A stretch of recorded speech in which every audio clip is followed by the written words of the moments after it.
Elle sacrifie ses propres enfants dans une secte mystique et devient riche. Elle se retrouve aujourd'hui en France et regrette amèrement sa vie devient de plus en plus un calvaire, histoire mystique.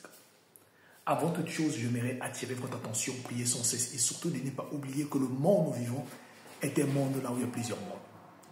L'histoire m'a été racontée par elle-même, Melvin, qui regrette aujourd'hui, originaire du Gabon. Et cela se passe entre 2014 et 2023, la team HPH. En 2014, Melvin vivait encore à Libreville, au Gabon. Elle était mariée et mère de 3 enfants. Jusqu'à là, son mari travaillait. En janvier, donc fin du mois de janvier 2014, son mari meurt d'un accident, en tout cas mystique. Et voilà, suite à cela, il y a eu des problèmes qui se sont manifestés entre la famille de Melvin et la famille de son mari. La famille du défunt de mari de Melvin décide donc de récupérer tous les biens en accusant que c'est Melvin qui était à la base de ce décès-là. Et cette dernière-là, on n'avait donné aucune chance d'avoir même un bien pour son mari. Et voilà comment Melvin, avec ses 3 enfants, se retrouve dehors.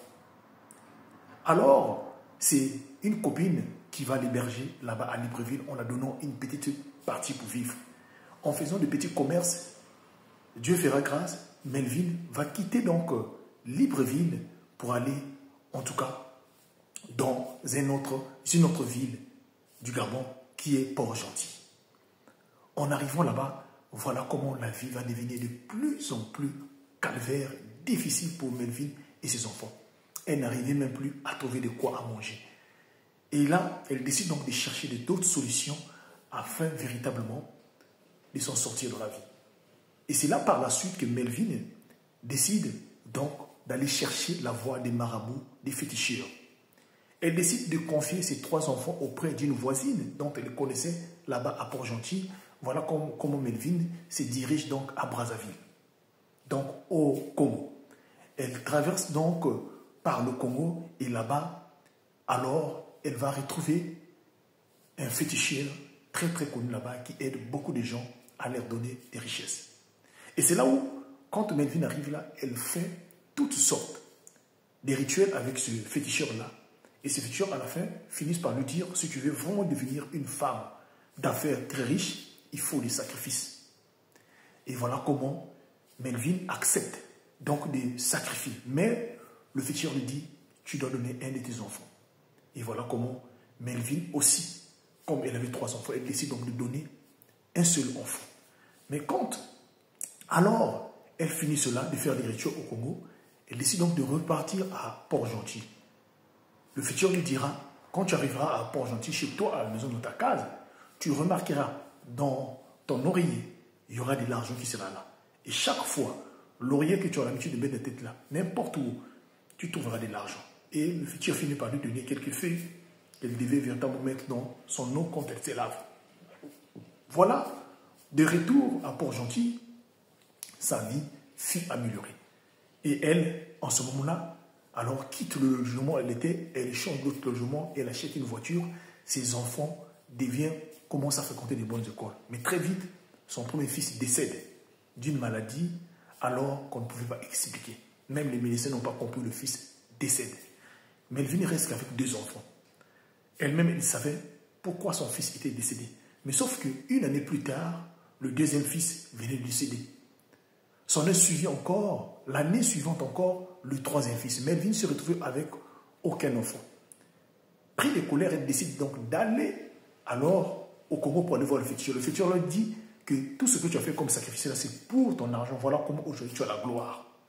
Alors, pour ne pas que les gens tout autour d'elle puissent réverser, puissent savoir ce qu'elle a fait, elle décide donc de quitter le Gabon pour s'installer en Europe. Mais quand elle arrive en Europe, vous savez dans ces choses-là, plus que tu as de l'argent, plus que tu as de la gloire, plus que ça demande des sacrifices. Alors Melvin n'arrivait plus ici en France de donner des sacrifices comme on l'a demandé. Et voilà, après tout juste 10 ans, sa vie commence à descendre. C'était l'enfer. Et rien n'est marché. Alors, dans cette tracasserie-là, ici en France, Melvin commence donc à voir des esprits de ses enfants dont il avait sacrifié. Et c'est comme ça, cette dernière-là se retrouve à l'hôpital en train de souffrir des troubles mentaux. Les médecins vont tout faire, rien ne marche. Sauf que, quelques jours avant que Melvin soit intégrée définitivement à l'hôpital, elle décide donc de relater son histoire auprès d'une voisine qui vit ici en France et raconte à tout le monde. Et c'est cette voisine-là qui décide donc à dire à Melvin de chercher des plateformes afin de raconter cela. À ce jour dont nous parlons, en 2025, là, Melvin est intégré dans un centre psychiatrique où on met les gens qui souffrent des troubles mentaux parce que sa vie est maintenant anéantie. Et tous les jours, Melvin ne fait que voir ses enfants dont il avait sacrifié il y a des années de cela au Gabon. Alors c'est pour vous dire quoi?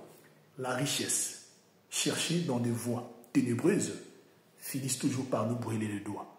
Faites attention, qu'on ne vous ment pas. Quand une personne vous dira allez chercher de l'argent auprès des féticheurs, auprès des marabouts, sachez qu'il y aura toujours des conséquences qui pourront vous faire du mal, comme fut le cas de Melvin.